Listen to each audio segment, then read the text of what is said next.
Buenas tardes a todos y a todas. La verdad que, bueno, inconscientemente me sale cuando yo presentaba decir es un placer recibirlos o recibirlas en el Museo de la Ciudad y en esta nueva normalidad de encontrarnos en el Meet o en el Zoom. Espero que pase pronto, digo, esta costumbre que se está haciendo de encontrarnos en la virtualidad. Pero no obstante, es una oportunidad valiosísima la que seamos tantos, aunque sea en lo virtual. El año que viene seguramente podremos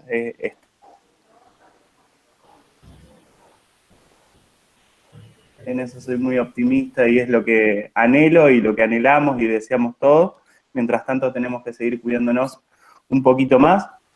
Antes de comenzar, le doy la bienvenida a la secretaria de Cultura, Karina Cabo, a quien le doy la palabra para que les dé la bienvenida. Bueno, buenas tardes a cada una y a cada uno de ustedes. Gracias por su presencia. Y bueno, hoy la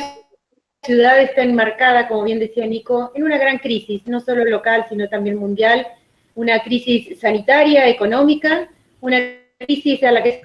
se le suma el humo y los titulares de los diarios a los que leemos todos los días. Es por eso que celebro y agradezco a Romina, a Ignacio y a Nico por este conversatorio que a pesar de la pandemia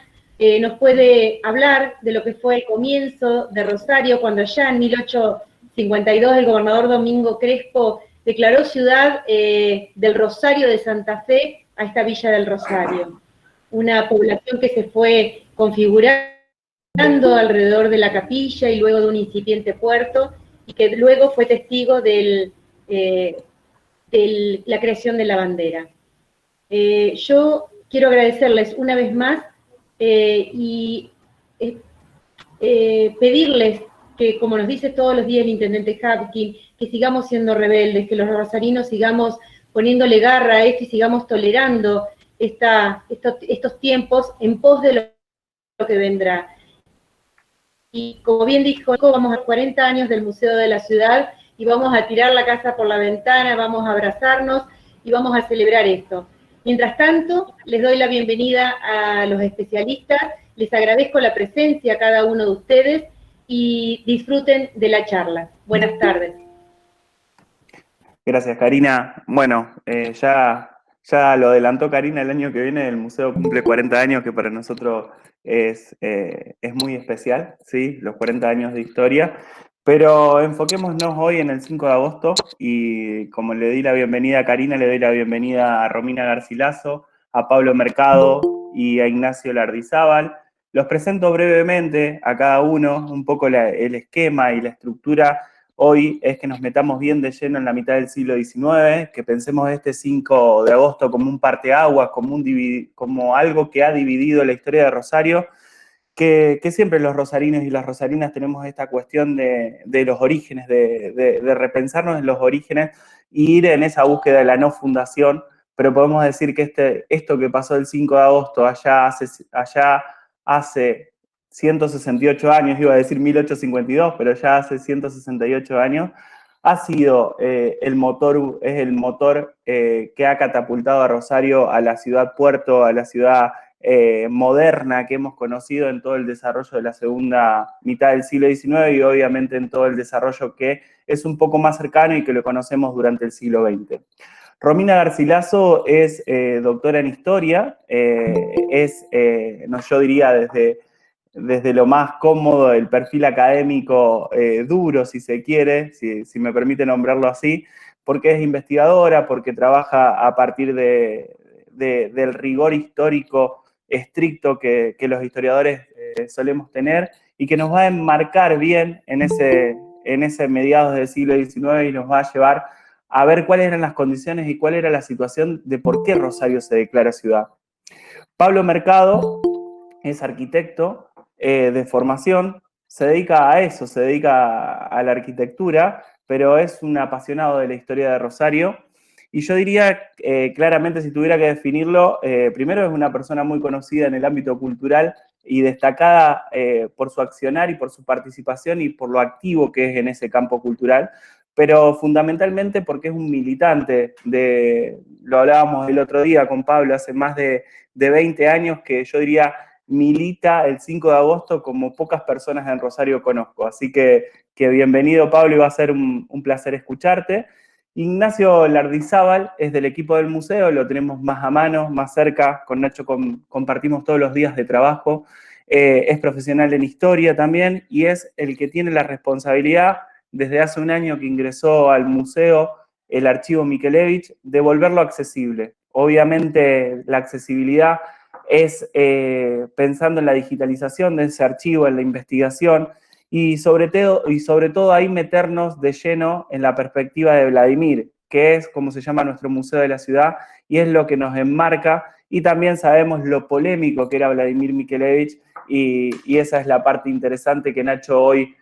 va a acompañar, va a desarrollar, y sobre todo que ha encontrado en las fuentes,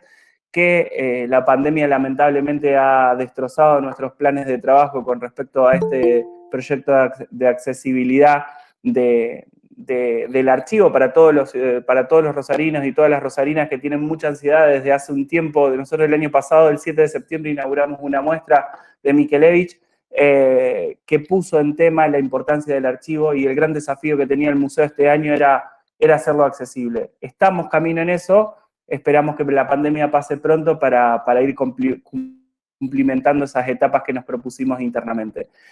Le doy la palabra a Romina y al final de la charla vamos a tener unas preguntas. La idea es que esta charla sea dinámica, que haya un ida y vuelta, que interactúen, que participen y también que aprendamos la importancia de la celebración de esta fecha, porque para nosotros es fundamental, no solo desde el museo, sino desde la Secretaría y de la Municipalidad, reivindicar y conmemorar el 5 de agosto de 1852 como el punto de inflexión de la historia de Rosario. Así que, Romina, bienvenida, podés empezar.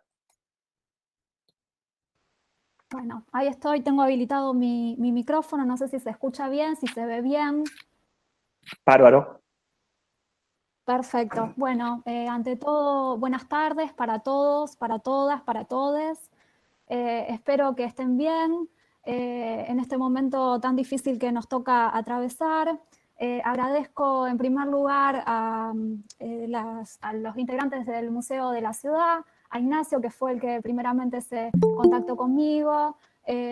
a Nicolás, que fue compañero mío de la facultad y que, bueno, nos volvemos a encontrar en esta actividad después de un tiempo, y también a Pablo Mercado, que comparte esta charla, y a todos los que están presentes, porque verdaderamente es un gusto y es un placer para quienes estamos interesados en la historia de que haya siempre un público tan abierto y que nos acompañe en esta pasión que nosotros tenemos. Así que a todos los que nos están acompañando es un gusto. Dicho esto, también le quería agradecer a la gente de comunicación del museo, a Paula, que también estuvo haciéndome algún acompañamiento en todo lo que fue la preparación de este conversatorio. Un poco para entrar en tema, cuando apareció, digamos, esta idea de armar este conversatorio y los diálogos que mantuve tanto con Ignacio como con Nicolás acerca de cómo pensar este 5 de agosto de 1852 y un poco la propuesta de ellos de enmarcar en términos históricos el contexto en el cual se erige la declaración de Rosario como ciudad. Yo enseguida ahí empecé un poco a preguntarme algunas cuestiones. Un poco yo les contaba a los chicos que yo había trabajado con un periodo un poquitito posterior, referido justamente a la burguesía rosarina, anclado en algunos personajes de Rosario, y bueno, y tenía que retrotraerme un poco más en el tiempo, un tiempo que obviamente conozco, para pensar la significatividad que tiene este acontecimiento. Entonces ahí enseguida pensé un poco y fui desentrañando a lo largo de estos días cómo hacer, digamos, esta presentación. Lo que yo pensaba era, obviamente, pensar este 5 de agosto en el contexto de 1852, en la conflictividad en términos nacionales, pero también con las especificidades locales, ¿no? Un poco el desafío encuadrar esta historia y esta declaratoria de Rosario en ese contexto nacional, pero sin perder la especificidad del espacio local. Y por otro lado, otras preguntas me llevaban a mí un poco a plantearme qué desafíos o qué implicó esta declaratoria de ciudad en términos económicos, pero también en términos políticos. No solamente pensando la declaratoria de forma aislada, sino en relación con este contexto, con el contexto justamente local y nacional, ¿no? Bueno, un poco esos serán un poco los ejes que voy a pretender hacer en esta exposición o que por lo menos estuve pensando en este tiempo y que quería compartir con ustedes. Lo primero es pensar este contexto nacional. Hay un historiador que a mí me gusta mucho, que se llama Gabriel Di Meglio, que tiene varios programas, tiene un programa en Canal Encuentro desde hace ya un tiempo, que se llama Años Decisivos, ¿no? Y Di Meglio ahí pone a 1852 como un año decisivo. Creo que en esto todos los historiadores o todos los que leemos historia estamos de acuerdo que 1852 es un año decisivo para el futuro de lo que va a ser el territorio nacional. ¿Por qué? Porque justamente es un parteaguas, como bien decía Nicolás, porque 1852, el inicio de 1852 marca, como todos ustedes bien saben, la crisis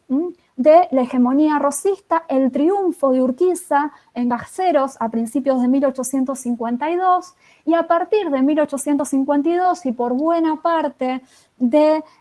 siglo XIX, la Argentina va a tener, lo que va a ser el territorio argentino, va a tener este desafío de construir un Estado centralizado. Para eso, uno de los principales problemas a resolver una vez caído el régimen rosista era la sanción de una constitución nacional que finalmente, como ustedes saben, se logra en 1853. Y había ahí dos cuestiones,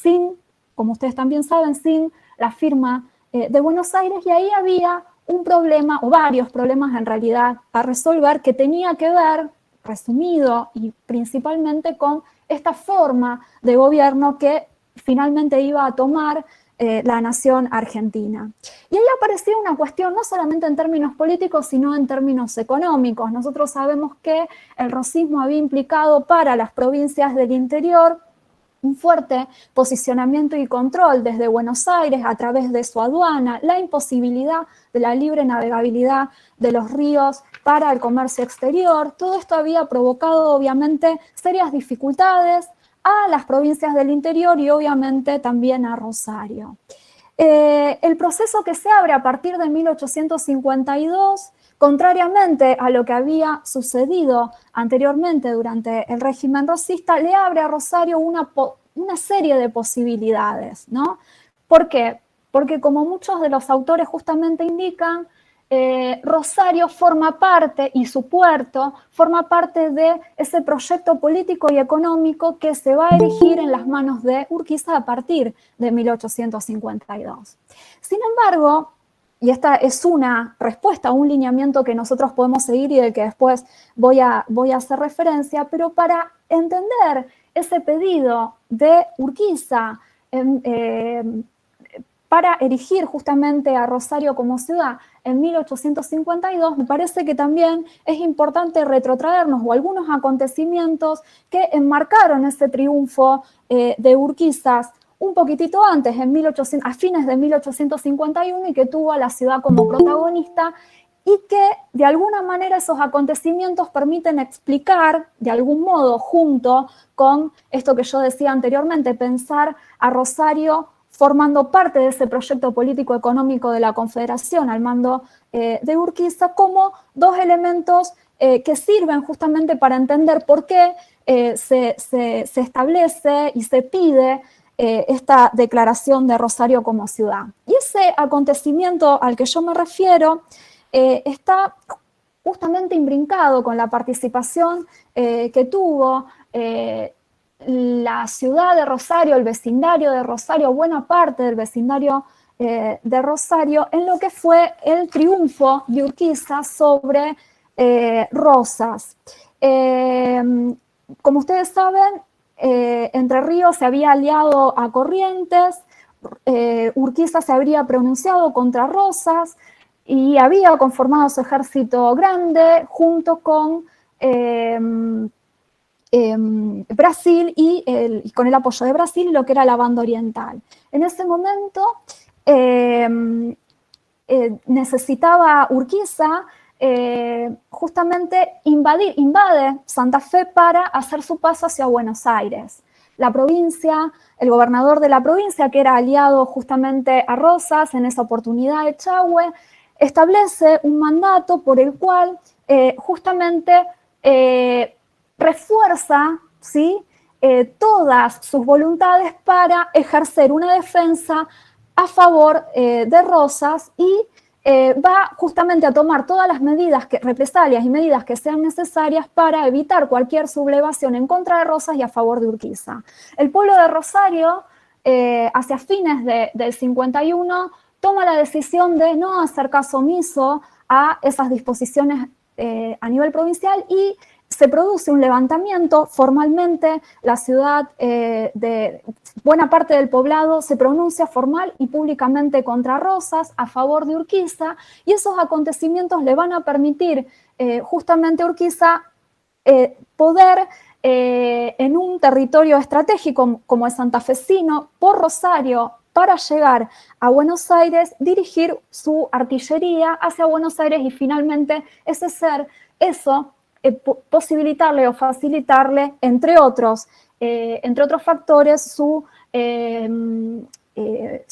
triunfo sobre justamente el rosismo, sobre Rosas. Entonces, justamente les decía que esa declaratoria de ciudad de 1852 tiene que ver con esta gesta y este levantamiento y este pronunciamiento de Rosario a favor de Urquiza en momentos anteriores a la batalla de Caseros, que finalmente termina dándole el triunfo, pero que también tenía que inscribirse en ese proyecto económico y político que tenía la Confederación. Como ustedes saben, Buenos Aires era el principal puerto de la Confederación al producirse esa secesión entre lo que es la Confederación, el resto del país, las provincias que constituían en ese momento el territorio, y Buenos Aires en 1853, justamente la Confederación pierde uno de sus recursos fundamentales, que era la aduana. Y bueno, y justamente estos intentos y las diferentes medidas que se toman durante el periodo de la Confederación y que tienen que ver con la supresión de las aduanas interiores, con la libre circulación de los ríos interiores para la navegación de ultramar y otra serie de medidas, van a posibilitar y van a colocarlo a Rosario como el principal puerto de la Confederación junto con su aduana, ¿no? Sin lugar a dudas, como dicen algunos historiadores, entre ellos Sandra Fernández y Oscar Videla, Caseros no implicó necesariamente el crecimiento económico de Rosario, pero sí desde 1852 en adelante permite ubicarlo a Rosario como una ciudad que comienza a tener una fuerte proyección en términos económicos y comerciales, se comienza a convertir justamente en un nexo entre lo que es la economía del interior, Buenos Aires, el mercado interno en formación y el mercado internacional. Toda esta serie de medidas, y después voy un poco a las diapositivas que había marcado ahí, permite un desarrollo económico importante para Rosario, el establecimiento de algunos de sus bancos en el 60, bancos que se van a instalar luego en la década del 70, primeras experiencias de su puerto, algunas construcciones de su puerto, los muelles del 57, 59, de Hopkins, de Castellanos, y un comercio justamente, una actividad comercial tanto desde el punto de vista terrestre como dinamizado a través de su puerto, va a convertir y va a sentar las bases para que Rosario, y a través de otros procesos que se van a desarrollar de allí en adelante, como la Guerra del Paraguay, la definitiva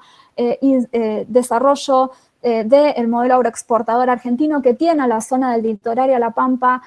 como su lugar privilegiado y al puerto de Rosario como un elemento allí fundamental, van a ser los dinamizadores de todo este proceso, con ciertos límites, con los mismos límites que la Confederación tiene debido a su estructura fiscal, y con los mismos límites que también se pueden erigir a partir de el mismo desarrollo económico de la Confederación, que está también delimitado por las imposibilidades de poder abastecer a Rosario con todo lo que fue el sistema ferroviario, que eso recién se va a lograr en las décadas precedentes. Y en términos un poco políticos, el desafío, tiene varios desafíos Rosario, un poco las consecuencias es convertirse, erigirse, digamos, en ciudad, darle una encarnadura institucional a su estructura municipal. Eso va a ser algo que va a tardar. Luego de la sanción de la Constitución Nacional en 1953, el resto de las provincias van a tener que ajustar, van a tener que dictar nuevamente sus constituciones, ajustándose a esta ley fundamental nacional, y allí van a aparecer las primeras disposiciones y normativas respecto a cómo debían organizarse las municipalidades. Por lo tanto, durante varios años, Rosario, durante el 52, 54, va a estar, sus máximas autoridades van a ser el juez de paz. Durante el 54, perdón, y en 60 va a ser un jefe político, que es una figura que justamente era elegida por el gobierno provincial y que tenía diferentes funciones en lo que respecta a diferentes funciones ejecutivas, también legislativas, y recién, como sabemos, esa instalación de la municipalidad con diferentes características se va a erigir recién en 1860, es decir, la institucionalización de la encarnadura y de las autoridades municipales y de la estructura municipal va a tardar, digamos, un tiempo, y durante ese tiempo Rosario va a seguir de alguna manera vinculada, supeditada por las máximas autoridades que estaban en ese momento, atada a los lineamientos de la política provincial. Pero finalmente, y en esto por ahí me detengo en algunas reflexiones de Alicia Mejías, que es una historiadora que ha trabajado mucho este periodo, también el importante impulso que tiene Rosario a partir justamente de su declaratoria como ciudad, y el importante impulso que va adquiriendo la región a partir justamente de todas estas disposiciones que se erigen durante el periodo de la Confederación, va a tener que ver con poner o posicionar a Rosario al sur de Santa Fe en la dinámica política provincial, donde estas disputas, como nosotros sabemos, entre norte y sur, van a estar absolutamente ancladas, y uno de esos lugares o de esas cajas de resonancia donde se van a dar estas disputas entre norte y sur va a ser en la legislatura, ¿no? Entonces, un poco para concluir, Rosario, a partir de esa declaratoria y de ese fuerte impulso que va a tener la región, se va a posicionar como un lugar, un espacio de disputa política a lo que es la ciudad provincial. Solamente, porque ya creo que me súper extendí con todas las interrupciones en mi conexión, yo solamente les había traído una fotografía que me facilitaron desde el Museo de la Ciudad, que justamente allí se establece la declaratoria, y en esa extracción que yo había colocado donde se dan los fundamentos de por qué la Sala de Representantes de Santa Fe finalmente termina accediendo a ese pedido de Urquiza, la cuestión y el posicionamiento comercial de Rosario era un elemento fundamental, y también su crecimiento. Y como último, y esto lo dejo para el final, en todo caso, si hay alguna pregunta o si hay alguna referencia o alguien que también quiera un poco interiorizarse en algunas lecturas que a mí me parecieron significativas de traer aquí, y que de hecho he tratado de consultar un poco para armar esta pequeña exposición referido a la historia de Rosario, algunos libros que refieren a la historia de Rosario. Pero bueno, no me quiero extender, cualquier cosa después hago referencia a esa bibliografía que seleccioné cuando retomemos las intervenciones. De mi parte, muchas gracias, y les dejo la palabra a mis compañeros. Gracias, Romina. No fue tan grave lo de las interrupciones, la verdad que te conectaste rápido. Hoy tenemos la bibliografía obligatoria para tomar el 5 de agosto. Y aprovecho también para conectar y para darle la palabra a Pablo Mercado para que retome desde donde quiera y problematice y nos dé su perspectiva, sobre todo de por qué en Rosario, y abro con esto, Pablo, y tomarlo desde donde te parezca, por qué Rosario no ha trabajado en la visibilización, no ha trabajado en la visibilización del 5 de agosto. Y si no está bien dicho, corregime, pero creo que en los últimos años hemos tomado un poco de conciencia de la importancia de esta fecha y vos ya llevás mucho más tiempo trabajando de forma incansable en esta acción. Así que te doy la palabra y gracias por compartir estos conocimientos con nosotros. Hola, bueno, yo les agradezco la invitación y la verdad es un tema que vengo trabajando y estudiando desde hace mucho tiempo. Entonces, por un lado digo, che, ¿de qué tengo que hablar? Yo pensaba. Y en esto me gustó, no sé si se escucha bien ahí, recordar un poco en este 5 de agosto. Y en el 2001, Wiener era intendente, había una crisis casi como la que estamos teniendo en este momento, o muy, muy diferente, pero al mismo tiempo muy en paralelo, casi igual, y se cumplieron los 150 años de esta ciudad. Entonces la Intendencia pidió, a través de una carta que salió en el diario, que la gente se sume y que proponga cosas. Se armó una comisión, la comisión de los 150 años. En esa comisión recuerdo a Federico Dunger, recuerdo a Miguel de Marco, a Roberto de Gregorio. Yo entré por el grupo de la Comisión de Patrimonio del Colegio de Arquitectos y un poco por la Facultad de Arquitectura, de la cual yo en ese momento era adscripto a la Cátedra de Historia. Y bueno, tuvimos que generar una actividad, y ahí me di cuenta de que estaba en una ciudad que no tenía fundador, pero que sí tenía una fecha donde pasaba de ilustre y fiel villa a ciudad. Lo cual a mí me pareció un dato interesante, desde lo histórico y desde cómo después poder entenderlo. En esto también me ubiqué que había, por ejemplo, cuando tenía que contar la ciudad para una visita guiada o tenía que contarla desde algún lugar de lo histórico. Yo en esto tengo la oportunidad de haber hecho durante 19 años seguidos la Semana del Patrimonio y tener que contar la historia de Rosario al año siguiente, al año siguiente, al año siguiente. Y eso me dio una gimnasia. O por ahí armar con determinados grupos, como Basta de Demoliciones o Fotografía de Estampa Antigua de Rosario, circuitos dentro de la ciudad. Y por otro lado también tuve la suerte de poder viajar y en algunos lugares, por ejemplo en Barcelona o en Berlín, decir, che, ¿qué se sabe de esta ciudad? Y ver a alguien que me contaba la ciudad desde un lugar que no era lo histórico en exclusividad, sino que me estaba contando una historia que tenía que ver con lo emocional. Y me pasaba algo, cuando me preguntaban, ¿y vos de dónde sos? Y yo decía, de Rosario. La respuesta que nos sale a los rosarinos es que somos de Rosario. No hay Santa Fe, no hay República Argentina, se borra todo en ese momento y tenemos que reconstruir la identidad y decir, no, pero mirá que soy santafesino, mirá que soy argentino, pero el rosarino te sale como primera respuesta y en ese momento te das cuenta, pero ya lo dijiste. Entonces digo, ¿qué pasa con los rosarinos que tenemos esta identidad que avasalla otras identidades? Y en esto creo que lo del 5 de agosto es un recurso que yo he utilizado, me parece interesante esto que contaba recién Romina, de que la provincia o el gobernador provincial estaba asociado con Rosas, que Santa Coloma, que era el responsable del gobierno municipal, estaba asociado con Rosas, y que un grupo de rosarinos dice, nosotros vamos a tomar partido por el gobernador de la provincia de Entre Ríos.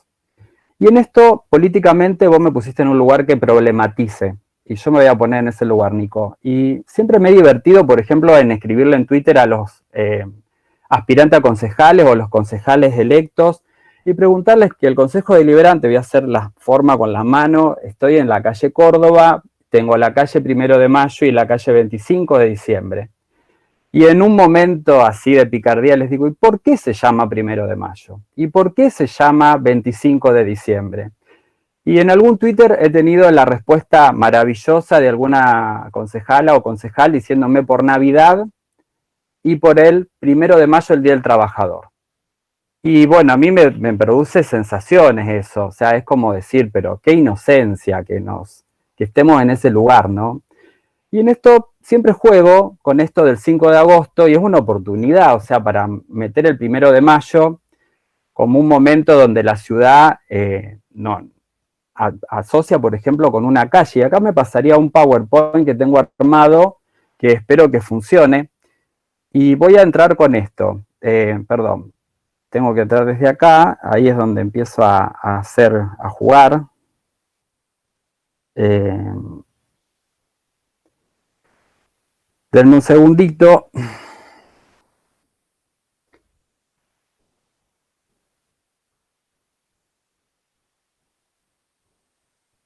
Y estoy con un plano. Este plano lo conseguí a través de una clienta cuando estaba pintando una vez una casa y me dijo que lo había encontrado en Estados Unidos y que era la manera en que se estaba mostrando la Confederación Argentina. Y a mí me interesó en esto ver que la provincia de Santa Fe no existe. Lo voy a hacer más veloz, digamos. Hay un límite entre Chile y Argentina, un límite entre Argentina y Uruguay, y la provincia de Santa Fe está por lo menos desdibujada, si yo hablara como arquitecto, ¿no?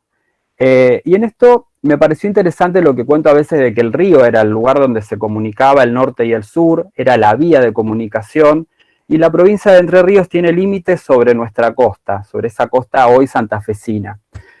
Y aparece la ciudad de Rosario, no hay ferrocarril, los arroyos, aparecen las postas, o sea, era un plano antiguo que tenía alguna estrategia como para poder contar los lugares,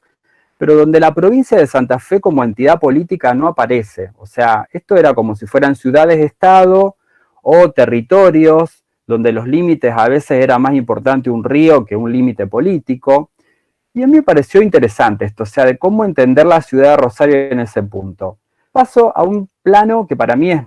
una joyita, que es el plano de Timoteo O'Guillon, o Timoteo Guillón,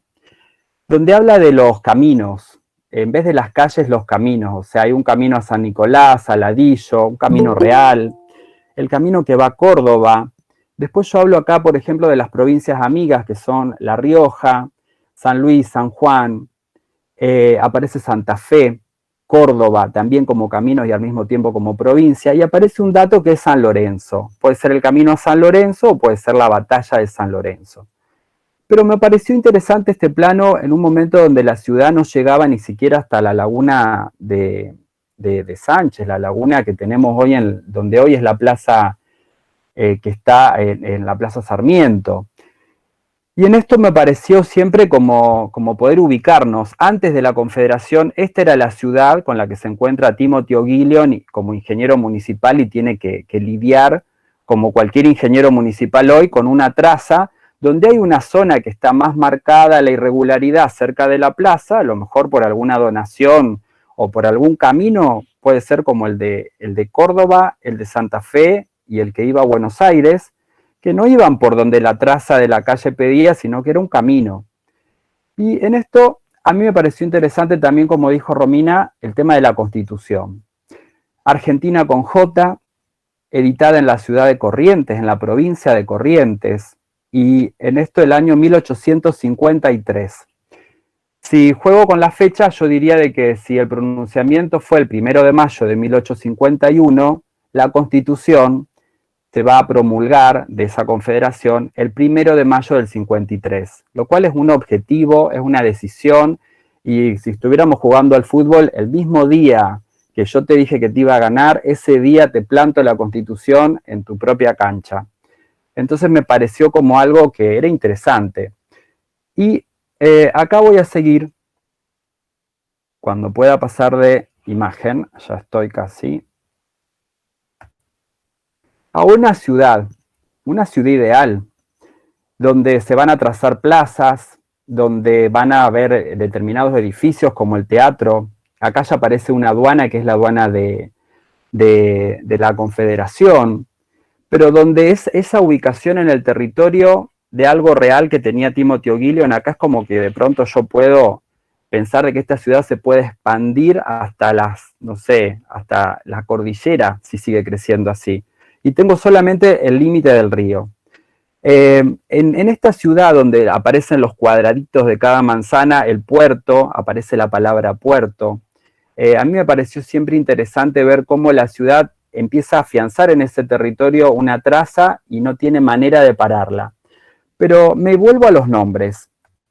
Y en esto, acá está la ubicación, ahí aparece, por ejemplo, ya la forma del ferrocarril, el terreno que tenía el ferrocarril que llegaba desde Oroño hasta la calle Corrientes, sobre el lado derecho, o el puerto ubicado, ese puerto anterior al puerto nacional, que es un puerto de empresarios como el de Castellanos o el de Comas, que era gente que tenía contactos, que podía establecer un puerto y que tenía una barraca en la costa o tenía un lugar donde estar y que fue haciendo fortuna. O sea, en esto cuando pienso que los castellanos pudieron donar un museo a la ciudad, ese museo salió de su trabajo, de trabajar y de generar a través de este puerto una obra pública a través de lo que fueron ganando del puerto. O sea, me da una noción de lo que fue esa ganancia. Y acá voy a ver, por ejemplo, los bulevares, el bulevar argentino, el bulevar santafesino, y una trama de calles, aparece, por ejemplo, la plaza, distintas plazas, y siempre en esto como que hablo de la omisión. Esta sería una imagen de la ciudad antes de la fotografía, una reconstrucción. Esta foto la tienen que conocer, es una imagen que está en la litografía de Fleuty, que está en el Museo Marc,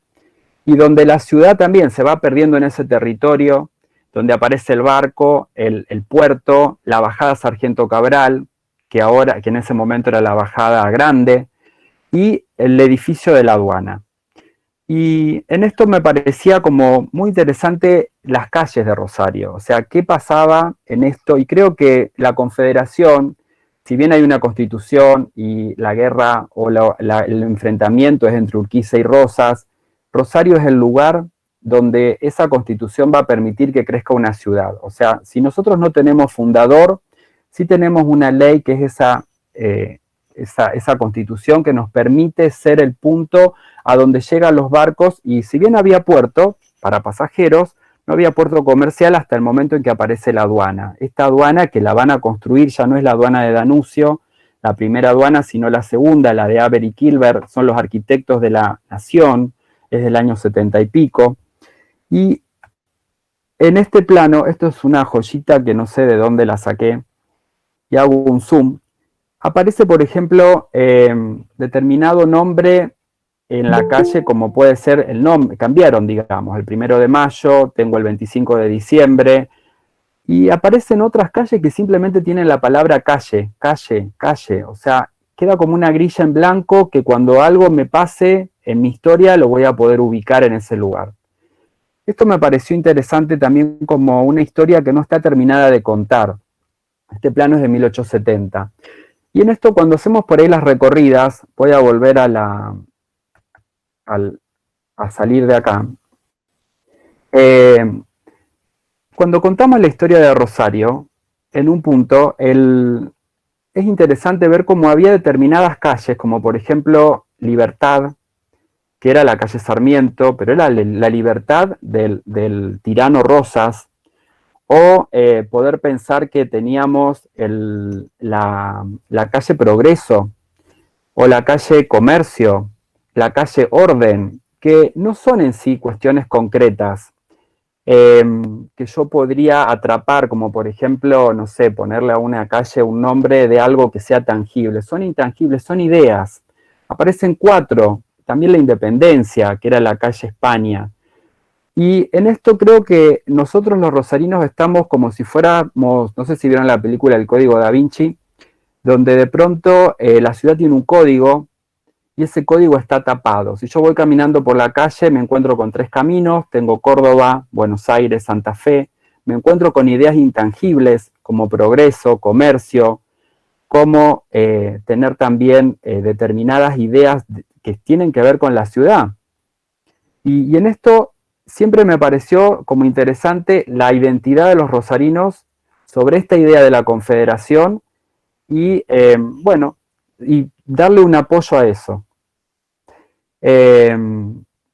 Así que para mí en esto como que siempre he jugado un poco con esto del 1 de mayo, el 25 de diciembre, el 5 de agosto, que creo que es una fecha que está dentro del ejido urbano, casi a la altura de Circunvalación y Córdoba. O sea, los rosarinos es una fecha que la hemos desplazado de nuestra ubicación dentro del mapa. Y después hemos puesto algunos presidentes, como Sarmiento, Mitre, presidente Roca, en determinado lugar donde en otro momento tuvimos la idea de progreso, de comercio, de libertad. Y en esto me pareció como siempre como interesante entender esa historia contada en las calles, una nomenclatura que por ahí la estableció Estanislao Ceballos, pero que en el ir y venir de la ciudad es una ciudad que casi nos está contando en qué lugar político se estaba colocando. Creo que en esto el 5 de agosto no es la fecha que debe desplazar a otras, como el 8 o el 7 del 8 de octubre, como el Día de la Virgen, sino que no hay que dejar de pensarla, o sea, no es una u otra. Y en esto, bueno, por alguna cuestión de arquitectura siempre tuve como presente lo que han hecho los arquitectos suizos o los arquitectos irlandeses o los escoceses en la ciudad de Rosario, y no han estado en un punto los italianos hasta el momento en que la ciudad ya estaba más institucionalizada. Es como que al principio había también una idea muy agnóstica en tanto a ciudad en cuanto a creencia. Y eso me parece que está bueno poder entenderlo desde el 5 de agosto. Así que bueno, paso de nuevo a Nico y seguimos con la charla. Gracias, Pablo. Buenísimo. Muy interesante. Bueno, como les decía, todas las preguntas las pueden realizar por el chat. La verdad que hasta ahora las exposiciones tienen una claridad y una contundencia que nos dan un panorama de lo que sucedía y en 1852 y un poco para adelante, ¿no? Y para finalizar, en realidad para finalizar como el turno de los expositores para después abrir a ustedes, que me parece que lo más rico de esto es repensarnos los rosarinos y las rosarinas en esta cuestión de la invisibilización de las fechas, en las jerarquías de las fechas que proponía un poco Pablo.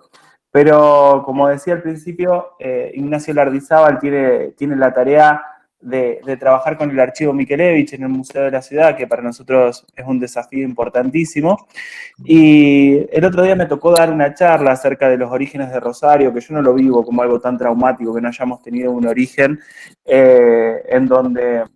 un conquistador haya clavado una espada al costado del río Paraná, en el sentido estricto, digo, no nos pasó, Juan de Garay no estuvo acá, Pedro de Mendoza tampoco,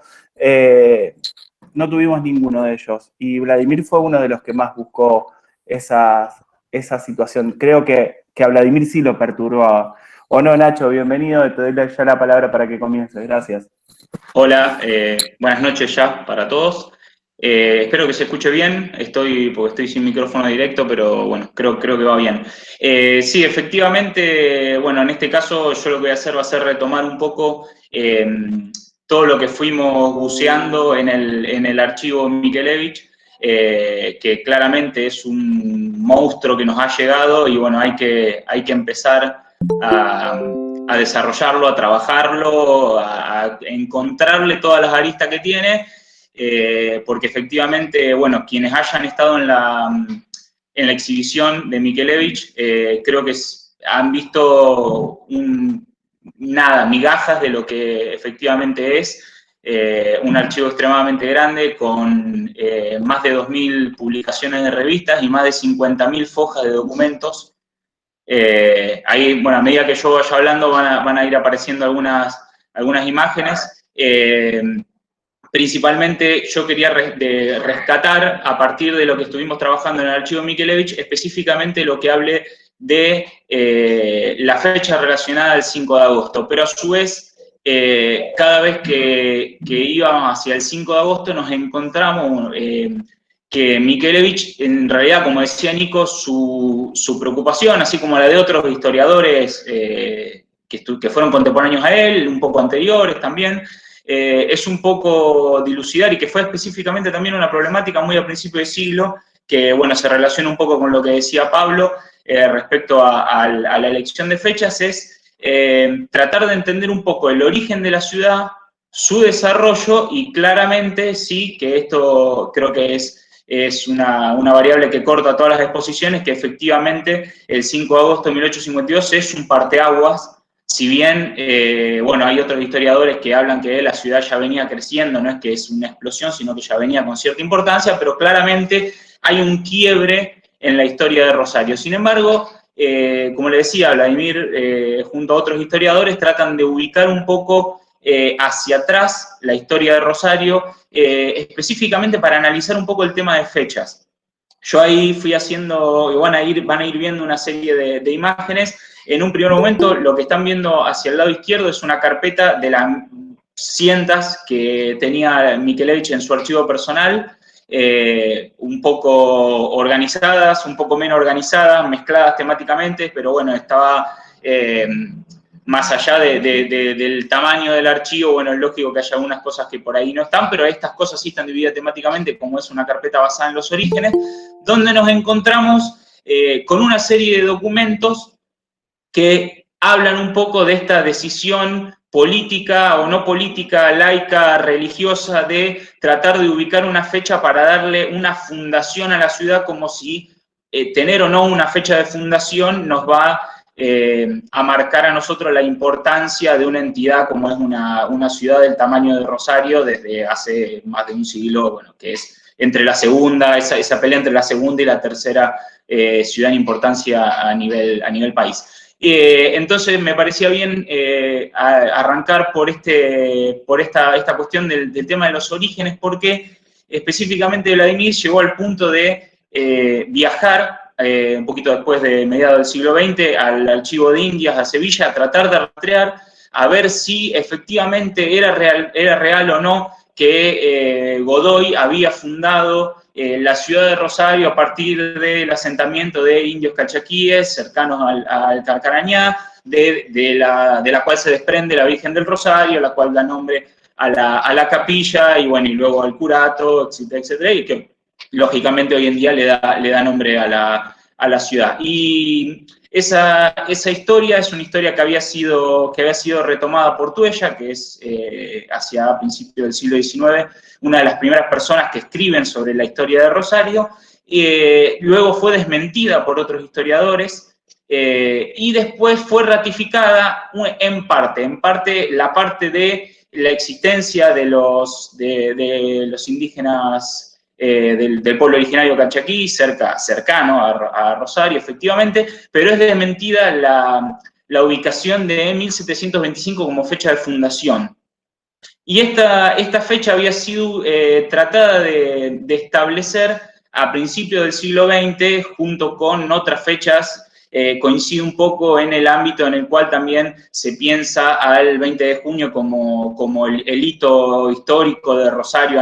dentro de la historia nacional. Bueno, en el mismo sentido se trata de ubicar una fecha de fundación. Efectivamente, obviamente no es aceptada, y luego es una fecha que es retrabajada por otros historiadores. En la segunda imagen de la carpeta de orígenes van a ver, ahora cuando se termine de cargar van a poder ubicar distintos artículos que se van escribiendo a principios del siglo XX cuando se trata de dilucidar efectivamente un tema de fechas. Y ahí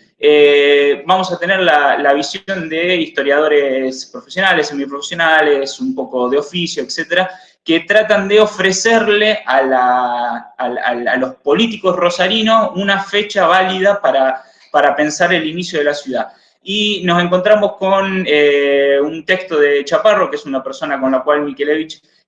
tiene varias controversias, sobre todo ligado al tema de la creación de la bandera. Y por otro lado, un texto de Juan Álvarez, muy interesante los dos, obviamente para ubicarlos en su tiempo, pero donde por una parte Chaparro ofrece una nueva fecha, negando 1725, octubre de 1725, que había sido una fecha elegida un poco al azar, relacionada con el Día de la Virgen, pero sin ninguna especificidad, y ofrece una fecha alternativa que es el 7 de mayo de 1931. De 1731, pensando en el momento en el cual se inicia el registro parroquial de lo que hoy en día sería la Catedral de Rosario, en su momento la pequeña capilla. Entonces, a partir de esa fecha, de donde hay registrado nacimientos, bautismos, creo específicamente, es que este historiador propone que se ha entendido que ese es el origen, digamos, consensuado para la ciudad de Rosario. Es obviamente también negado porque eso no caracteriza a una fundación. Y por otro lado, historiadores como Juan Álvarez también van a negar específicamente esto, van a negar el hecho de 1725, y nos quedamos en una especie de nebulosa de si tenemos que elegir una fecha específica, hasta que se le comienza a dar un poco más de entidad al 5 de agosto. Yo, en relación también a lo que decía Pablo, estaba saliendo un poco del archivo Mikelevich, buscando a ver cuándo se había empezado a hablar de la fecha del 5 de agosto. Efectivamente, creo que es algo relativamente reciente, o al menos lo que yo encontré en las ordenanzas municipales. Sí nos encontramos con alguna especie de texto que hablan que en 1952 se había intentado hacer una especie de celebración que había quedado trunca, y bueno, que siempre fue una fecha que había quedado por detrás de la fecha de siempre de la ciudad de Rosario, relacionada con la Virgen, que a su vez es el día donde se celebra no solamente en Rosario, sino en distintos lugares donde está la Virgen del Rosario. Es el Día del Pueblo, en lugares como Villa del Rosario, como Cruz Alta, bueno, creo que un par de lugares más a nivel más allá de Argentina, pero que se le había dado entidad a la Virgen como fecha específica. Y eso me derivó un poco a la historia, o a ver qué pensaba Mikelevich de esto. Y efectivamente, él no encontré en sus textos una fecha elegida por él, pero sí él niega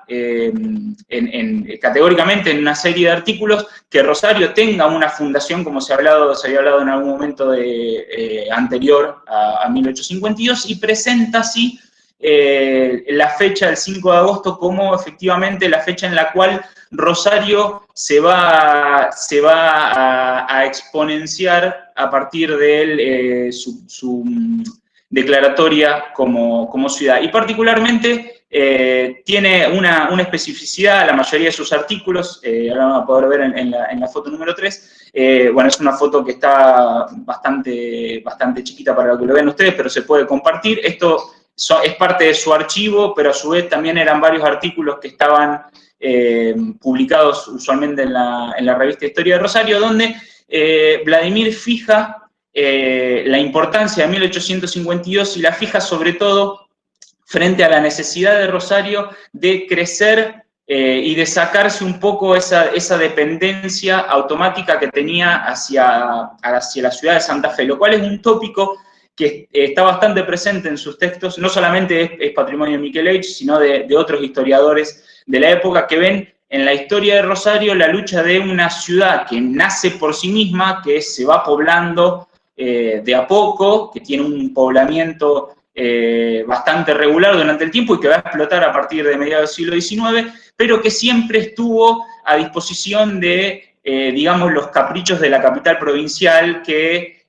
bueno, una ciudad, él la nombra como, bueno, una ciudad burocrática, una ciudad que no es liberal y laica como Rosario, etcétera, etcétera, y que efectivamente la decisión o el apoyo de Urquiza para la declaratoria de Rosario como ciudad, y la apertura, todo lo que se va a derivar de eso, la apertura del puerto, los proyectos de ferrocarril, específicamente le van a dar una potencia a la ciudad que la va a transformar en una urbe muchísimo más importante que el subcapital provincial, al punto tal de no explicarse por qué Rosario, a pesar de ser la segunda, en el momento que Mikelevich escribe, a pesar de ser la segunda ciudad del país, tiene que seguir todavía bajo los caprichos de las decisiones de la provincia, de la capital, de Santa Fe, al punto tal de cuando se está trabajando la creación de la ciudad, la declaratoria de la ciudad, se hace especial hincapié en el hecho de que la ciudad tarda aproximadamente 10 años en fijar una municipalidad y aún así su jefe político va a seguir siendo designado por la capital y no por los ciudadanos de la ciudad. Yo creo que eso es un punto que podemos encontrar en el archivo en reiteradas ocasiones, en sus diferentes artículos, y que es un tópico que se va a repetir al punto tal de ser ubicable hasta fines de la década del 60, cuando, por ejemplo, en uno de los casos se produce la creación de la UNR, la desaparición de la Universidad Nacional del Litoral, un hecho muy festejado por muchas personas de Rosario que veían un poco cómo esa dependencia de Santa Fe se tenía que ir cortando y que, bueno, obviamente a la visión de ellos, Santa Fe Ciudad, todavía intentaba imponer a través de cuestiones administrativas. Yendo específicamente más allá de su producción propia, nosotros tenemos en el archivo Mikelevich una cantidad de documentación que no necesariamente es producida por él, sino que es recabada por él. Si ustedes tuvieron la posibilidad de visitar la exhibición, van a ver o vieron que existe una cantidad de documentos que Mikelevich fue recabando que van aproximadamente desde mediados del siglo XIX hasta la década del 70, 80, sobre todo ligado mucho a propaganda política. Ahora van a poder ver en una de las imágenes. Y es una serie de documentos que todavía se pueden revisar y analizar para entender un poco qué es este proceso de Rosario como ciudad, a partir de, por ejemplo, la sublevación que intenta derrocar a Oroño y cómo esa situación es entendida por muchos como un acto del círculo católico de la ciudad de Santa Fe frente a la Rosario un poco más laica y un poco más progresista. Eso lo pueden ver en la siguiente imagen, es parte de los archivos que van a estar, no sé si se cargó bien todavía, es parte del archivo documental, a esto me refería, son panfletos políticos propios de esa época, un poquito después, porque estamos hablando de fines de 1860, que conforman un universo de documentos políticos que Mikelevich fue recabando y que le sirven para construir su historia, y que mucho de ello es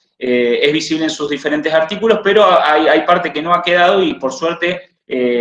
la tenemos hoy en día a disposición de quienes quieran visitarla. Como decía Nicolás, nos encontramos en un momento en el cual se hace muy difícil socializar este tipo de documentos, pero bueno, hay todo un proyecto para hacerlo. Después les voy a tratar de terminar mi exposición respecto a eso. Más allá de los archivos políticos que nos muestran un poco la importancia de Rosario,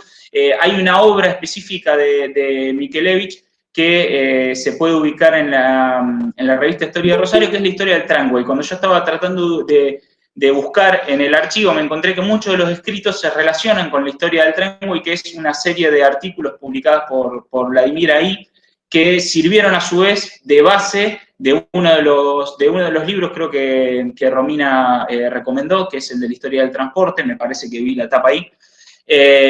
y que nos muestra en las obras de infraestructura que nacen a partir de mediados del siglo XIX y que sobre todo se terminan en la década del 70, cuando se termina el tren y cuando se instalan los primeros tramways en Rosario. Es una obra que, más allá de ser una cuestión que esté relacionada con el transporte, está entrecruzada con las cuestiones políticas locales, políticas provinciales y políticas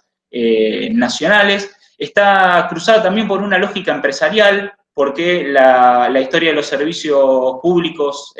tanto la del tren como la del tramway, como la diferente, está cruzada por iniciativas privadas que se van a valer bastante del aporte del Estado, al punto tal de que uno lo ve y puede pensar realmente si si el Estado salía beneficiado, era el perdedor de estas iniciativas, pero bueno, eran iniciativas necesarias. Y que, bueno, también están cruzadas, más allá, como decía yo, del tema del transporte, por temas políticos, por temas sociales, porque es un momento de gran explosión de la demografía urbana, y que están ligadas hasta cuestiones de sociabilidad, por ejemplo. Yo creo que es una obra muy importante que, si bien no forma parte del archivo en sí, porque nosotros tenemos los bocetos, sí están editados y se pueden encontrar. Otro elemento, y voy a terminar, me parece, porque me estoy excediendo, creo que no sé si estoy bien de tiempo o no, son dos partes del archivo que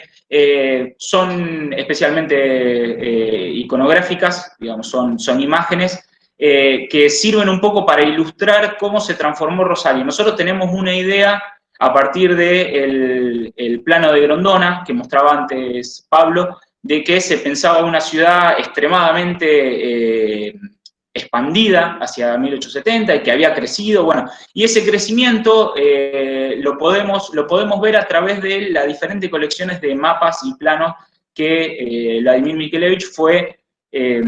juntando y fue creando una colección muy importante que esperemos que se pueda digitalizar, porque la verdad que hay obras que creo que son básicas para entender no solamente la historia de Rosario, sino la historia argentina. Por ejemplo, tenemos un gran mapa de todo lo que es la línea férrea del ferrocarril que unía, la primera línea que unió Rosario con Córdoba, donde podemos ver quiénes eran los dueños de las tierras, cómo era la división territorial de las grandes extensiones previas a los procesos de colonización, quiénes eran los dueños de la tierra, que es un poco interesante para pensar quiénes hicieron negocio con el tren y bueno, quiénes son aquellas personas que también dentro de Rosario van a ser quienes se van a ocupar de llevar adelante los distintos proyectos de urbanización. No nos olvidemos que Rosario crece, pero crece también a partir de las iniciativas privadas, como yo decía antes, de personas como Echesortu, como Arijón, etcétera, etcétera, que son personas que invierten en la expansión urbana. En la imagen ahí pueden ver dos ejemplos. El de la izquierda es un mapa de 1870, que es muy interesante porque es la zona cercana a la estación de tren, el Rosario Central, donde se puede ubicar. Lamentablemente la imagen es muy chiquita, pero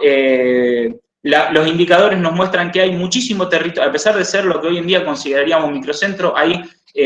muchísimas zonas de las manzanas vacías todavía, que no estaban construidas, que hay muchos negocios, lo que nos habla también de esto que muchos historiadores hablan, de que Rosario crece muy ligado al comercio, y sobre todo al comercio portuario, y que es una ciudad que todavía se está pensando en cómo se va a organizar, ¿sí? Si ustedes podrían verlo un poco más grande, hay muchas zonas que todavía están sin obras, zanjones, o como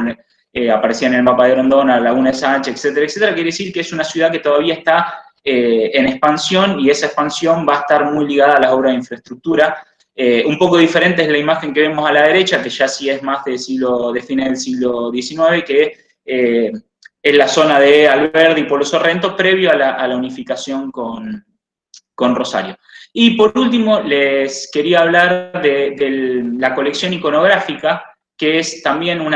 junto con los diccionarios de Mikelevich, son obras monumentales por su cantidad, por su calidad y por su importancia para quienes quieran estudiar y analizar un poco la ciudad de Rosario, porque a diferencia del diccionario, que es una cuestión enciclopédica, el iconográfico son 28 álbumes que van rastreando y van analizando y van mostrando distintas etapas, distintas zonas, distintos hechos y procesos de la ciudad de Rosario. Yo elegí dos imágenes aquí porque son propias de la expansión urbana y la importancia del desarrollo portuario. Particularmente una es una fotografía, pero la otra es un recurso que es muy utilizado también por Mikelevich cuando no había directamente una imagen, que es la realización de un grabado, o sea, crearse la propia imagen de lo que se estaba estudiando o la cuestión histórica que se estaba tratando de trabajar. Estos archivos están específicamente para la consulta, todavía no han sido procesados, pero sí estamos esperando, junto con miles de otros archivos que componen todo lo que es la colección Mikelevich, ponerla a disposición de quienes quieran, no solamente de investigadores, sino también como recurso didáctico, para pensar un poco cómo era la ciudad en el siglo XIX, cómo fue creciendo, etcétera, etcétera. Y quería terminar con esto, que es, bueno, con el tema de la pandemia, es un proyecto que ha quedado en desarrollo, que acabamos de realizar un acuerdo, un convenio con Wikimedia, que es para quienes alguna vez accedieron a Wikipedia. Todas las entradas de Wikipedia suelen tener acceso a un archivo multimedia que está basado en Wikimedia, que es el soporte gráfico, documental y audiovisual de Wikipedia, por el cual parte del archivo Mikelevich va a estar disponible no solamente para quienes quieran acercar, sino en cualquier persona que quiera verlo a nivel mundial, digo, porque Wikipedia y Wikimedia nos va a brindar una base de acceso muy importante a través de la red, que creo que lamentablemente quedó trunco en este 2020. Si hubiéramos podido arrancar quizá 2 o 3 años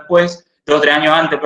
estaríamos hablando de un 2020 lleno de estudios basados en el archivo Mikelevich, porque efectivamente el acceso virtual se ha transformado, digo, en una cuestión muy, muy importante en este contexto de pandemia. Espero que haya quedado relativamente claro. Traté de resumir un poco la gran cantidad de elementos que recorren el archivo Mikelevich. Parte de eso se puede ver en el libro que fue editado recientemente, y como yo decía antes, parte espero que podamos ponerla a disposición muy brevemente. Nacho, muchísimas gracias. Ahora, Pablo, te doy la palabra para que enganches antes, decirles que la articulación con Wikimedia es un proyecto también que fuimos seleccionados en base a la presentación. Una de las instancias de digitalización es uno de los desafíos que tiene el archivo Mikelevich, pero yo soy súper ansioso, al igual que muchos de los que están acá, porque seguramente cuando veían las imágenes de Nacho, notaban lo privilegiados que somos de estar tan cerca del archivo Mikelevich, pero transmitirles la tranquilidad de que tenemos clarísimo que esto tiene que ser accesible para toda la ciudadanía, que es patrimonio de Rosario, y que vamos a trabajar muchísimo en el Museo de la Ciudad para que todos puedan acceder a esta información, pero es tanto que tenemos que hacerlo de forma prolija y tenemos que hacerlo de forma metódica, con un plan de trabajo, con un plan de conservación, con un plan de digitalización, que no va a ser para mañana, sino que nos va a llevar incluso muchos años, pero que tenemos el compromiso de ir haciéndolo accesible año a año la mayor cantidad de documentos posibles. Así que eso quería decirlo porque como historiador, como apasionado de la historia de Rosario, cuando uno ve documentos que son joyitas y seguramente se pone a pensar, bueno, ¿cuándo lo puedo ver? Y esa ansiedad tenemos que contenerla un poquito porque el museo está trabajando muchísimo para que puedan disfrutar y puedan navegar, lo mismo que Nacho lo está haciendo porque está más cerca y está trabajando todos los días acá en el museo. Dicho esto, Pablo, te doy la palabra para que retomes algunas cuestiones. Me quedé pensando en algunas cosas que decía recién Ignacio, y en este tema de las omisiones, la Plaza Sarmiento antes se llamaba Iriondo. Y también en esa escultura que está en la Plaza 25 de Mayo, que la hizo Alexandro Vigui, que hay 4 figuras, que está Bernardino Rivadavia, Manuel Belgrano, está San Martín y Mariano Moreno, no está Justo José de Urquiza. Y en Rosario había una plaza que se llamaba Justo José de Urquiza, y esa plaza después se vendió, la municipalidad la vendió para otra obra pública que tenía que hacer. Entonces en esto me parece muy importante que el Museo de la Ciudad tome el lugar para ubicar el 5 de agosto dentro de uno de los temas de los rosarinos. Y eso me parecía interesante. Por ahí cuando yo hago las recorridas siempre juego con esto de las omisiones y de cómo la municipalidad está ausente. En este caso el museo es parte de la municipalidad. Creo que es una muy buena intención poder pensar el 5 de agosto como parte del Rosario. En esto yo me pongo como el Rosario, y hay un montón de historias que son, que van a confluir en la ciudad de Rosario. Por ejemplo, en esto pensaba en Ignacio cuando Campbell hace el estudio, que es uno de los trabajos que va a encarar Urquiza, no hace un estudio para ver por dónde tenía que ser el trazado donde Rosario es el centro, sino que el nombre es de la ciudad de Córdoba hasta el río Paraná. No aparece el nombre de Rosario, aparece recién cuando aparece el informe diciendo que este era el lugar indicado para llegar con la vía porque acá se podía hacer un puerto. Y en esto también tenemos que pensar de que estamos como en una oposición central, pero que nosotros estamos en ese lugar, pero para muchas ciudades como San Lorenzo o San Nicolás, nosotros aparecimos de la mañana a la noche, o sea, no éramos ubicados en este punto. Y en esto pienso también en Urquiza, cuando piensa el territorio y, por ejemplo, lo convoca a Martín de Mussy, que es un naturalista francés, para que, a pesar de que estaba separada la provincia de Buenos Aires de la Confederación, arme un atlas, que creo que está en la Biblioteca Argentina, por lo menos antes de la pandemia lo pude ver, donde va a hablar de cómo son las provincias, las regiones y de cómo son las localidades, y ese es el atlas que editan en París y después van a mostrar la Confederación a todo el mundo. O sea, hay cómo mostrarnos. Y en esto creo que lo de Mikelevich es muy interesante porque es un archivo, son documentos, y en esto siempre pienso, ¿dónde están los documentos y los archivos de los rosarinos? Y a mí, por ejemplo, como investigador, ha sido un trabajo siempre tratar de recolectar, de juntar, de no sé, o comprar un libro, o de buscar un documento primero, y en esto me parece fantástico de que ustedes lo puedan democratizar, que lo lleven a ese nivel. Obviamente el tiempo es una de las componentes de ese trabajo, esto no va a ser inmediato, pero bueno, así que muy agradecido. Listo. Gracias, Pablo. Nos quedamos unos minutitos más, que hay varias preguntas. Si no lo saben, se está transmitiendo en YouTube también y llegan preguntas desde YouTube, pero retomo una que se la voy a derivar directamente a Romina, que es de Brenda López, que dice: escuché el mito de que Rosario es hija del esfuerzo de los rosarinos. ¿Será que esa es nuestra identidad? ¿Qué es más interesante? ¿Eso y que no tenemos fundador que el día que fue declarada ciudad? Y le sumo a esa pregunta, Romy, le agrego, ¿qué visión tenemos que tener de Urquiza? Digo, una visión positiva, negativa, no sé, me quedó eso también abierto para repensar conjuntamente a la pregunta de Brenda. Bueno, no sé si se escucha ahí bien. Muy interesante todas las intervenciones y de Ignacio y de Pablo, la verdad. Antes de decir o a focalizarme en esto que me preguntan, yo me quedé también pensando en una cosa que Pablo traía a colación, que es el tema de la visibilización de esta fecha. La verdad que yo, buscando en bibliografías más generales, e inclusive en las mismas historias más específicas de este periodo, como pueden ser, no sé, se me ocurre la de Juan Álvarez, está el acontecimiento, pero me parece que indudablemente hay todavía una deuda pendiente en pensar y volver a repensar este 5 de agosto de 1852 y la declaratoria de la ciudad. Una de las cosas que yo me planteaba, entiendo la cuestión que tiene que ver específicamente con cómo se reconstruye la historia, que es a partir de las fuentes disponibles. Creo que hay un problema de fuentes, pero no obstante eso, yo también me quedaba un poco pensando en el rol de la ciudadanía rosarina en ese contexto. Digo, me parece que todavía hay mucho por trabajar, por decir, y yo también me encontré armando un poco la exposición con estos límites y con esta visibilización a medias y con un camino pendiente para pensar la fecha y seguir transitándola a partir de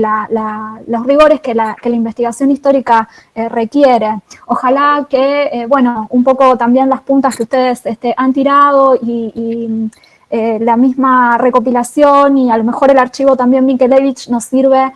para pensar todas estas cuestiones. Por otro lado, y solamente en relación a, y por esto que Pablo bien decía y que me siento absolutamente identificada, soy absolutamente rosarina, trabajo también en otros espacios a los que quiero mucho, pero esta identidad tan fuerte que tenemos los rosarinos y que yo creo que el recordar y reivindicar esta multiplicidad de fechas y esta disrupción que nos implica la historia de la ciudad, justamente por no tener una fundación, me parece que tiene que ser un potencial para ir construyendo esa compleja historia de la ciudad de Rosario, que me parece que no solamente tiene muchas cosas para decirnos a nosotros los rosarinos, sino también tiene muchas cosas para decirnos respecto a pensar la historia nacional de una forma más complejizada. Esos son un poco los objetivos que tienen los estudios historiográficos regionales. En ese sentido, nada, me pareció súper interesante esa intervención. Después también recupero otra cosa que dijo Ignacio, que yo también, no sé si se entendió en la exposición, de esto de pensar no solamente las medidas de Urquiza, como pensar justamente a la ciudad desde la nada, sino que había un desarrollo previo. Hay una frase interesante de Sandra Fernández y de Oscar Videla que dice, no, Rosario antes de Caseros no era ni tan aldea ni tan pobre, y un poco hacía referencia a este desarrollo comercial que los compañeros dijeron. Y con respecto al mito, cómo pensar, ya me olvidé, dije tantas cosas que me olvidé bien la pregunta, que era pensar a la ciudad a través del mito de su propio esfuerzo, bueno, que es la postura de Álvarez, y yo creo que yo me siento identificada con esa, si bien hay muchas críticas con respecto a esto y hay muchas cosas para discutir, de alguna manera el fuerte impulso en términos económicos que Rosario tiene en este periodo siempre la hace como una ciudad que está irrumpiendo y posicionándose tanto en la escena provincial como nacional, y me parece que hay algo ahí de esa cuestión de Rosario como hija de su propio esfuerzo que tiene que seguir siendo pensada, ¿no? Y con respecto a esta visión de Urquiza, bueno, como nosotros sabemos, nunca los liderazgos políticos tienen que ser pensados en términos positivos o negativos, ¿no? Sino que tienen que ser comprendidos en relación a el momento en que estas personalidades se inscriben. Y indudablemente para los rosarinos y para la historia de la ciudad, el posicionamiento, el accionar de Urquiza ha permitido y ha facilitado un desarrollo económico, político, que ha posicionado a la ciudad y le ha permitido un desarrollo posterior con los procesos que nosotros sabemos que van a continuar de aquí en adelante, pero me parece que también esa benevolencia o ese apoyo, como bien yo dije en la exposición, de Urquiza hacia la ciudad de Rosario, tiene que verse en diálogo justamente con este ideario y la potencialidad que Rosario a través de su puerto tenía, y el proyecto urquicista, donde evidentemente Rosario jugaba ahí una pieza clave, ¿no? Entonces, bueno, nada, eso es solamente para retomar un poco las preguntas. Gracias. Gracias, Romina, clarísimo, y diste un panorama general muy interesante acerca, incluso un repaso de lo abordado por Pablo y Nacho, que como síntesis viene muy bien. Hago una o dos preguntas más, hay un montón de comentarios, disculpas que no vamos a poder leer todos también, porque si no se nos va a hacer la hora de la cena, pero evidentemente por el interés y por la cantidad de gente que hay tanto en el Meet como en YouTube, habla de la importancia y de las ganas y de la energía que le ponemos a esto. Pablo, te retomo una pregunta de Mabel, que dice, me interesó el nombre de esas primeras calles, seguramente se refiere a 1 de mayo y 25 de diciembre. ¿Por qué tenemos a Rosas como calles y luchamos contra él para nacer como ciudad? Y para Pablo, que te engancho con una de Nacho, Nacho Ballet, que dice, durante el proceso de expansión de la ciudad, que en un principio tenía límites claros, como por ejemplo el oeste, el Boulevard Oroño, la formación de los barrios tuvo un criterio o fue algo espontáneo. Te las enganché porque habla de calles y de diseño urbano, así que me parece que podés abordarlo muy bien. Vamos con Nacho primero. Nacho, me parece que al principio esto se va ubicando a partir de una plaza y se van dispersando viviendas, alejándose de un punto de interés. el río o la plaza o alguna calle. Por ejemplo, en esto creo que antes el eje de Rosario era la calle La Prida, que sería la calle, creo que es Comercio, y no la calle Córdoba como lo reconocemos hoy. A partir del ferrocarril, esa calle Córdoba o la calle hacia el oeste toma otra dirección, el ferrocarril y el edificio de del Palacio de Tribunales. Y después el tema del dinero, o sea, creo que vivir en Rosario en un momento se convirtió en una ciudad que crecía, era muy caro, y los conjuntos aparecieron de vivienda y aparecieron también los loteos. Hay empresarios que se dedicaron a hacer loteos, entonces el tema de cómo es el progreso en la ciudad tiene que ver con esos loteos privados, no loteos municipales, y una municipalidad que está siempre corriendo por detrás tratando de darle servicio. Es más, los propios empresarios son los que hacen el tranvía, los que arman el alumbrado y que van vendiendo a su vez hasta con el edificio. Por ejemplo, Canals vendía en el barrio del Palacio de Tribunales, porque era donde él tenía los terrenos, ubicó el palacio y ahí vendía alrededor. En esto la municipalidad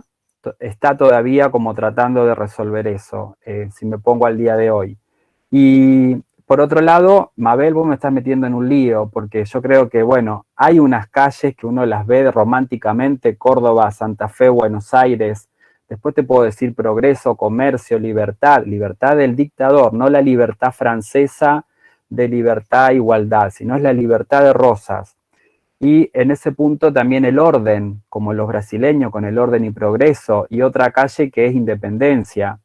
Y vamos a tener esos intangibles. Y después, bueno, el 1 de mayo, que es la fecha del pronunciamiento, y a su vez de la Constitución, el mismo día, mira qué prolijo, Urquiza.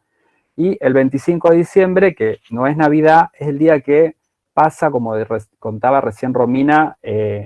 Urquiza por la ciudad de Rosario, 25 de diciembre, para ir ¿a dónde? A la batalla de Caseros, que es el 3 de febrero. O sea que el 3 de febrero tampoco es la batalla de San Lorenzo, creo, sino que es la batalla de Caseros lo que nosotros estamos conmemorando. En eso las calles de Rosario te están contando una historia que a veces los concejales, y en esto soy ácido, no te lo cuentan igual, te dicen el Día del Trabajo. El Día del Trabajo sucede en Estados Unidos hacia el final del siglo 1880 y pico, sucede en la ciudad de Chicago, no sucede en la ciudad de Rosario. Entonces ahí mi corazón rosarino dice, pero no compres un plan de afuera. Y el 25 de diciembre, Santa Claus tampoco vino por Rosario, era Urquiza. Te lo tengo que decir, fue así, durísimo. Así que Mabel, no sé quién de todas serás, pero bueno. Y en esto, el Rosa, yo creo que ha habido muchas concesiones, como ponerle Sarmiento a la Plaza Quereriondo, o decir, por ejemplo, que la educación pública es una obra de Sarmiento, pero fíjate que en esa Constitución del 53, que en eso yo creo que Rosario es producto de esa Constitución, porque podemos hacer un montón de cosas y vienen, por ejemplo, la colectividad suiza invade Argentina, son creo que el segundo o tercer grupo que invade, que vienen casi en invasión, pero vienen porque la Constitución les permite ubicarse acá. Y en eso, en esa Constitución del 53, Urquiza va a tener que la educación primaria es obligatoria, y no lo dice Sarmiento, lo dice Urquiza. Entonces hay historias que en esto tomo a los muchachos de acá de Rosario de la Trova que dicen la historia la cuentan los que ganan. En la batalla de Pavón, allá se ríe Nacho, nosotros perdimos y bueno, esa historia cambió.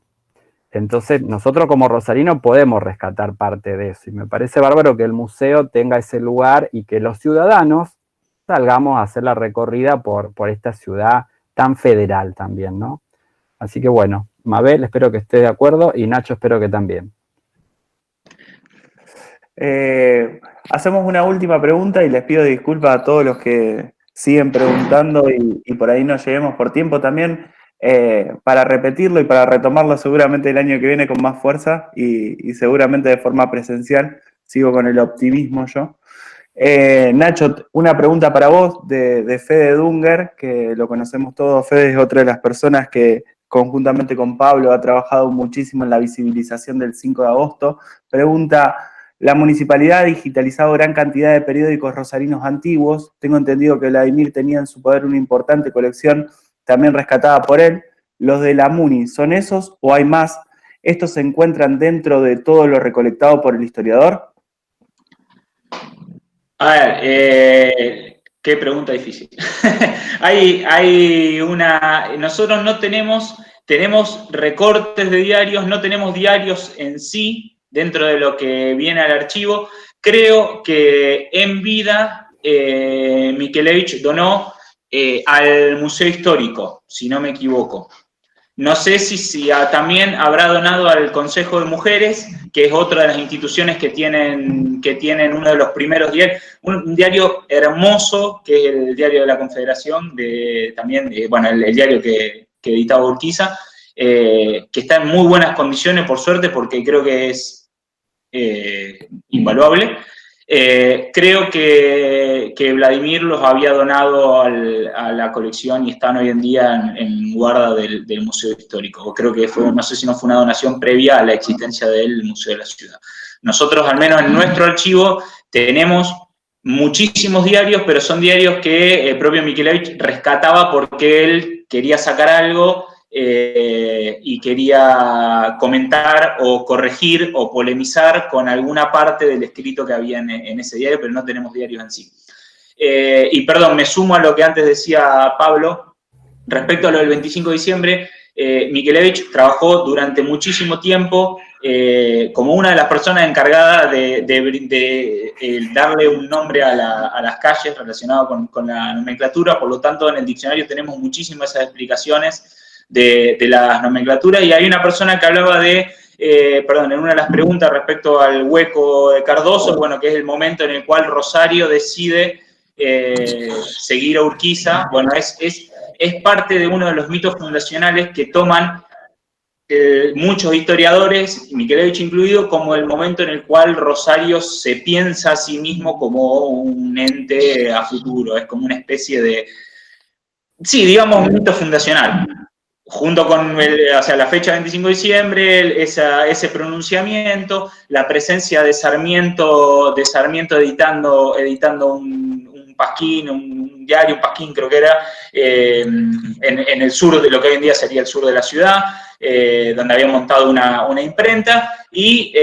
la decisión de Rosario de, obviamente, como decía antes Pablo, no seguir a los designios de los aliados de Rosa. Así que creo que eso convive un poco en la historia de muchos, en la cabeza de lo que Rosario debería ser o lo que Rosario fue. Queda así, como también decía antes Romina, creo que un gran trabajo de Fuentes, porque lamentablemente creo que en comparación a otras ciudades, lo mismo que pasa con el tema de los diarios, pasa con el tema de las fuentes, creo que a diferencia de lo que pasa con otras ciudades, Rosario no tiene un gran archivo propio donde uno pueda rastrear una linealidad temática y temporal de lo que fue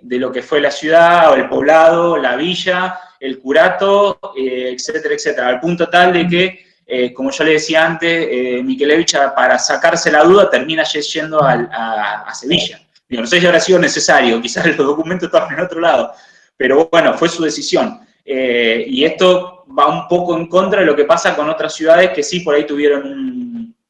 un pasado colonial, bueno, que tuvieron ciertas instituciones que se encargaban de resguardar ese pasado. Yo creo que en Rosario son las instituciones como las nuestras las encargadas de darle forma a un archivo, y sobre todo también me parece, tengo la leve sensación de que hay mucha gente que debe tener de forma privada parte de su archivo, que sería muy interesante que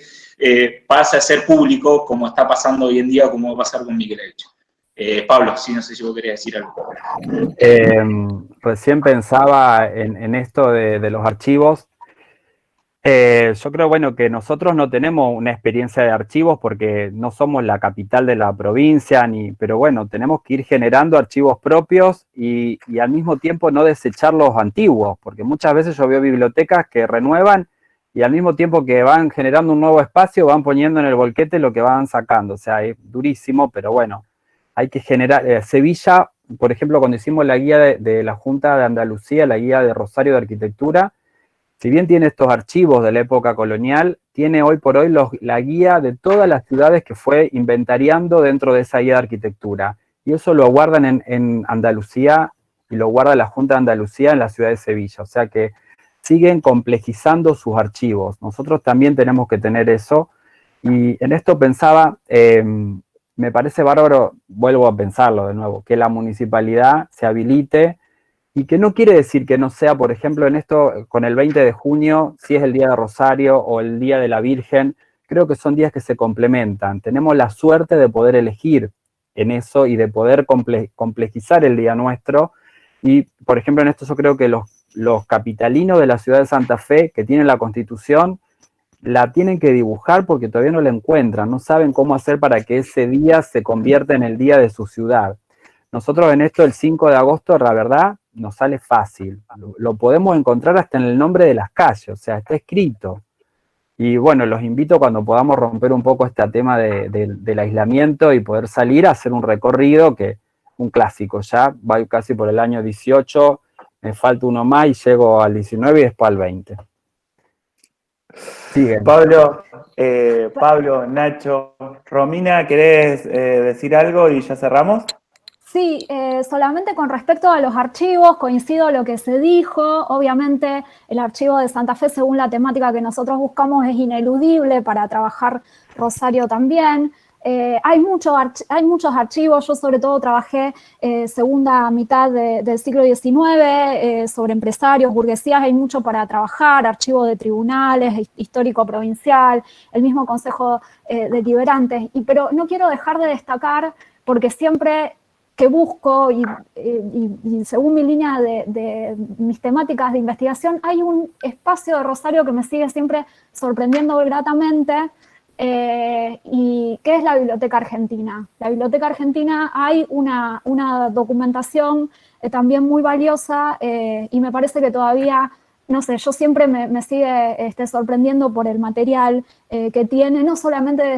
desde libros bibliográficos, sino de las fuentes históricas que podemos conservar y encontrar allí. Nada más que eso. Romina, Pablo, Nacho, agradecerles muchísimo. La verdad que fue una hermosa charla, un hermoso conversatorio. Agradecerle al equipo del museo, que no se ven, pero que están de atrás en lo técnico sosteniendo muchísimo, Paula y Fabián, que están ahí. Decirles que aquellos que no hayan podido ver la charla o que quieran compartirla con gente que no se pudo conectar, va a estar subida en YouTube porque quedó grabada, así que la van a poder compartir. Y agradecerles y esperemos que en realidad, en serio lo digo, que esto pase pronto y que podamos encontrarnos en el patio del museo, en el invernadero, a reflexionar, a pensar de la historia de Rosario, a que puedan venir ustedes como investigadores de la historia de Rosario a indagar en el archivo y en los papeles de Vladimir, porque es un deseo y es una responsabilidad que tiene el museo. Así que insisto en esto y anhelo que pase pronto y que nos veamos las caras y nos podamos dar un abrazo. Así que tengan una buena jornada y que terminen bien la semana. Gracias.